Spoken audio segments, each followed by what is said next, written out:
Perkenalkan, nama saya Jovian Neong dengan NIM 2209116012 dari Universitas Muhammad Warman, Program Studi Sistem Informasi Angkatan 2022. Pada kesempatan kali ini, saya akan mempresentasikan mengenai hukum data mining, yaitu prediksi harga handphone. Adapun alur KDM sendiri, tahap pertama yaitu business understanding, tahap kedua data understanding, tahap ketiga data preparation, tahap keempat modeling, dan tahap kelima evaluation. Berikut merupakan link collab dan Streamlit yang sudah tertera yang merupakan hasil dari pengerjaan tahap-tahap yang terdapat pada Flips DM. Kita langsung masuk ke dalam tahap pertama yaitu business understanding yang mencakup business objective, asset situation, data meaning goals, dan project plan. Di sini saya akan menjelaskan business background terlebih dahulu. Mengapa prediksi harga handphone diperlukan? Karena permintaan konsumen didorong oleh keinginan untuk memiliki teknologi terbaru dengan fitur-fitur canggih. Prediksi harga ponsel menjadi elemen penting bagi bisnis yang terlibat dalam rantai pasokan dan penjualan ponsel. Akurasi prediksi harga membantu bisnis membuat keputusan yang tepat terkait dengan penetapan harga. Kita masuk ke dalam bisnis objektif, yang dimana untuk memahami masalah bisnis agar dapat meningkatkan akurasi prediksi harga handphone dan membantu dalam pengambilan keputusan bisnis serta memberikan informasi yang lebih akurat bagi pelanggan. Selanjutnya ada situation assessment yang dimana situasi bisnis yang mendasari adalah ketidakakuratan pada estimasi harga handphone yang mengakibatkan harga yang ditawarkan tidak sesuai dengan semestinya. Selanjutnya ada data mining goals yang dimana tujuan dari data mining pada dataset ini adalah untuk dapat memprediksi harga handphone dan dapat memberikan informasi kepada pelanggan mengenai harga handphone yang sesuai. Selanjutnya ada pun project plan-nya yaitu dimulai dengan mengumpulkan data terlebih dahulu, selanjutnya data akan diidentifikasi sesuai dengan karakteristiknya. Setelah itu dilakukan analisis data untuk menemukan hubungan antar variabel.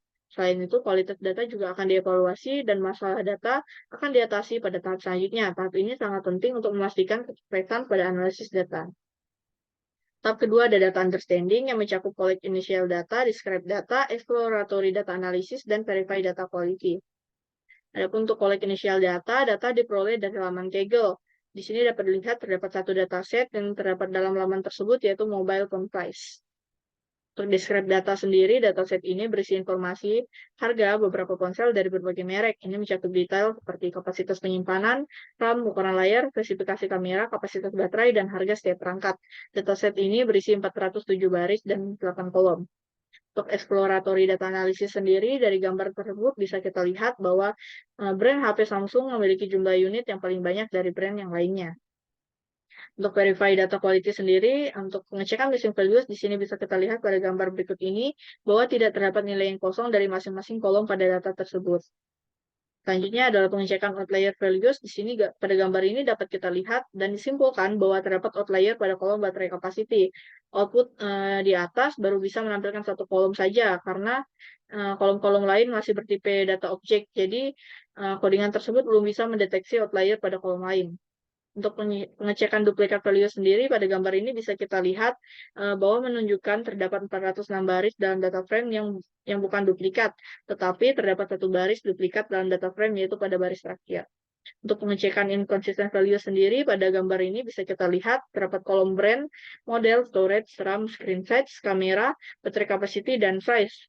Pada masing-masing informasi di atas telah dijelaskan tentang jumlah unit dan setiap kolom dari dataset. Mereka memiliki jumlah nilai unik tersendiri. Untuk tahap ketiga yaitu data preparation yang mencakup data cleaning, konstruk data reduction, dan data transformation. Untuk data cleaning, pengecekan missing values dapat dilihat pada gambar ini bahwa tidak terdapat missing values dalam dataset tersebut. Untuk penanganan duplikat values dapat dilihat pada gambar ini juga bahwa dilakukan penghapusan data yang duplikat dengan menggunakan fungsi dfdrop_duplicates. Untuk penanganan outlier sendiri bisa kita lihat bahwa terdapat nilai outlier pada kolom baterai capacity. Ini adalah gambar yang sebelum dihapus dan yang sesudah dihapus.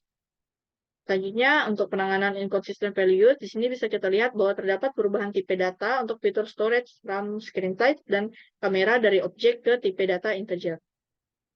Selanjutnya, untuk konstruk data, dilakukan penambahan fitur-fitur baru dengan mengubah format informasi resolusi kamera yang sebelumnya digabungkan dalam satu kolom menjadi kolom terpisah dengan berdasarkan megapiksel kamera untuk setiap resolusi handphone dengan tujuan untuk mempermudah prediksi harga. Untuk data reduction, mengurangi fitur yang kurang relevan. Dari gambar ini dapat dilihat bahwa dilakukan penghapusan pada kolom model karena fitur ini kurang relevan untuk dataset tersebut. Untuk data transformation, encoding dilakukan penggantian nilai-nilai kategorikal dari kolom brand menjadi ID brand dengan nilai-nilai numerik yang mempresentasikan merek ponsel tertentu. Proses ini disebut encoding dengan tujuan untuk mempermudah analisis model yang digunakan. Tahap keempat yaitu modeling, mencakup select modeling techniques dan pre-processing dan wheel model. Adapun untuk select modeling techniques, di sini menggunakan algoritma linear regression dan decision tree regression pada dataset ini karena memungkinkan untuk memodelkan hubungan antara variabel independen seperti kapasitas baterai, ukuran layar, RAM penyimpanan, jumlah kamera, dan merek handphone dengan variabel dependen, yaitu harga. Dengan menggunakan algoritma ini dapat memprediksi nilai harga handphone berdasarkan nilai-nilai variabel independen yang diberikan. Hal ini sangat berguna dalam analisis data karena memungkinkan kita untuk memahami dan memprediksi harga handphone. Untuk tahap pre-processing sendiri dilakukan split data yang berfungsi untuk membagi dataset menjadi dua subset yang nantinya akan digunakan untuk melatih model X-train dan Y-train dan menguji model X-test dan Y-test. Untuk proses build model, di sini menggunakan dua model yaitu untuk prediksi harga handphone yaitu linear regression dan decision tree regression.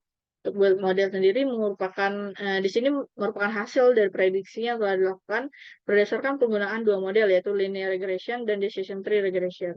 Untuk tahap kelima ada evaluation yang dimana cakup evaluate result, review proses, dan determine next steps.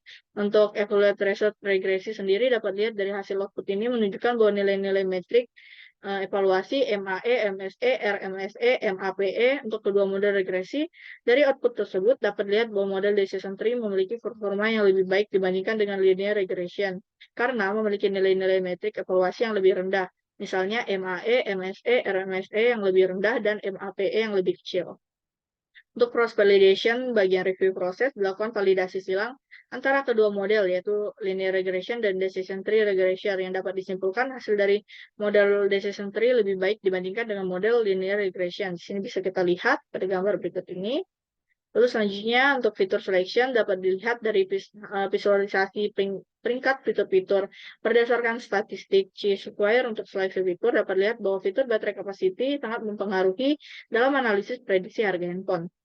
Untuk tuning hyperparameter sendiri pada model yang digunakan yaitu decision tree regression, ketika dilakukan tuning hyperparameter memperoleh hasil nilai minus, jadi disimpulkan bahwa tidak menggunakan tuning untuk model tersebut. Untuk determine next step sendiri disimpulkan dari langkah-langkah penting telah dilakukan. Pertama, data diproses dan dipisahkan menjadi fitur dan target, lalu dibagi menjadi data pelatihan dan data uji. Berbagai model regresi termasuk linear regression dan decision tree regressor diterapkan dan dievaluasi menggunakan metrik evaluasi yang relevan. Fitur-fitur yang paling penting diidentifikasi menggunakan metode seleksi fitur. Evaluasi akhir dilakukan untuk membandingkan kinerja model sebelum dan setelah tuning. Dan hasil dari analisis langkah-langkah yang telah dilakukan dalam tahap evaluasi disimpulkan bahwa model algoritma decision tree regression menghasilkan hasil yang lebih baik dibandingkan dengan model regresi linear, sehingga model yang sekarang digunakan dapat lanjut ke tahap berikutnya. Untuk tahap berikutnya, langkah selanjutnya adalah tahap development, yang dimana saya sudah membuat dashboard, dan di sini saya menggunakan Streamlit. Untuk pilihan menu sendiri terdapat menu home dan visualisasi. Untuk menu home sendiri terdapat dataset handphone yang telah di-cleaning. Dan ini terdapat inputan untuk pengecekan prediksi harga handphone. Di sini saya sudah memasukkan nilai-nilainya adalah menyesuaikan baris-baris yang ada. Di sini saya menyesuaikan baris ini pada indeks 0. Jadi saya inputkan dan ketika saya klik prediksi harga maka akan menampilkan prediksi harga handphone tersebut. Lalu di sini terdapat tabel referensi merek brand dan ID brand. Ini merek brand dan ID brand sudah diurutkan berdasarkan ID 1 sampai 16 dan merek brandnya. Untuk menu visualisasi sendiri dia akan menampilkan jumlah unit handphone berdasarkan RAM. Sini bisa kita lihat berdasarkan visualisasi di atas, didapatkan insight bahwa RAM 4 GB memiliki jumlah unit handphone yang paling banyak dibandingkan dengan kategori RAM yang lainnya. Ini bisa kita lihat untuk visualisasinya sendiri. Untuk dashboard ini merupakan penjelasan yang lebih detail dan lebih lengkap secara ringkas yang mudah dimengerti. Mungkin sekian penjelasan dari saya, kurang dan lebihnya saya mohon maaf. Terima kasih.